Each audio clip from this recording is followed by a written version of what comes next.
بیان کرنا چاہتی ہوں وہ ہے زبان کی حفاظت.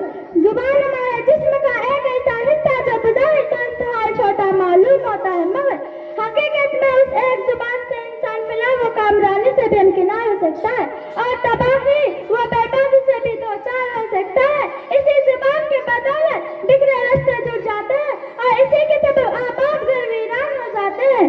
زبان کی اسی اہمیت کے پیش سے ہماری شریعت میں اس کی حفاظت پر بڑا زور دیا گیا ہے. یہاں تک کہ زبان سے لعن طعن کرنے والے کے اوپر اللہ تعالیٰ نے بربادی ویل کا لفظ استعمال کیا ہے. فرمایا ویل لکل ہمزۃ لمزہ. اتنا ہی نہیں زبان کی حفاظت کو نجات سے تعبیر کیا گیا ہے. رسول اکرم صلی اللہ علیہ وسلم کے پاس ایک صحابی آ کر عرض کرنے لگے کہ نجات حاصل کرنے کا کیا طریقہ ہے. آپ صلی اللہ علیہ وسلم نے انہیں نجات کا واحد نسخہ بتاتے ہوئے فرمایا کہ اپنی زبان کو قابو میں رکھو, اسی میں تمہاری نجات ہے. ایک دوسرے حدیث میں رسول اکرم صلی اللہ علیہ وسلم نے اس شخص کے لیے جنت کی ضمانت دی جو اپنی شرمگاہ اور زبان کی حفاظت کی ضمانت دی ہے. میری پیاری بہنوں, یہ انتہائی افسوس کی بات ہے کہ زبان کی حفاظت کی جس قدر تاکید ہماری شریعت میں ہے, ہم آیتوں میں اس کے متعلق اتنی زیادہ غفلت ہے.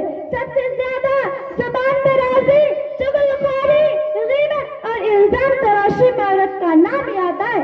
رسول اکرم صلی اللہ علیہ وسلم ایک مرتبہ رسول اکرم صلی اللہ علیہ وسلم نے عورت کے درمیان ایک واضح فرمایا کہ میں نے جہنم میں عورتوں کو زیادہ دیکھا. ایک عورت پوچھ بیٹھی کہ اللہ کے رسول ایسا کیا؟ آپ صلی اللہ علیہ وسلم نے فرمایا کیونکہ تم عورتیں لعن طعن میں بہت آگے ہو, دوسرے اپنی شوہر کی ناشکری حد سے زیادہ کرتی ہو. میری پیاری بہنوں, آج ہم عورتوں کی کوئی ایسی مجلس نہیں ہوتی جہاں دو چار اکٹھی ہوں اور کسی کی غیبت نہ ہو, کسی کی شکایت نہ بیان کی جائے, کسی کی عیب جوئی نہ ہو. یاد رکھیں میری بہنوں, اگر آپ کسی کی کوئی برائی اس کے پیٹ پیچھے کرتی ہیں, اگر وہ برائی اس کے اندر موجود ہو تو اسی کا نام غیبت ہے. ایک دوسرے کی غیبت نہ کرو. کیا تم میں سے کوئی اپنے مردہ بھائی کا گوشت کھانا پسند کریں گے؟ یقیناً تم اس کو نہ پسند کرو گے. ایک مرتبہ رسول اکرم صلی اللہ علیہ وسلم کے سامنے حضرت ابو بکر صدیق رضی اللہ عنہ نے اپنی کسی غلام کو برا بھلا کہہ دیا, اس کی کچھ برائیاں بیان کر دے. بعد میں جب کھانے کی کوئی چیز آئی تو آپ صلی اللہ علیہ وسلم نے فرمایا ابو بکر تم تو کھا چکے. انہوں نے عرض کیا نہیں اے اللہ کے رسول, میں نے تو کچھ نہیں کھایا.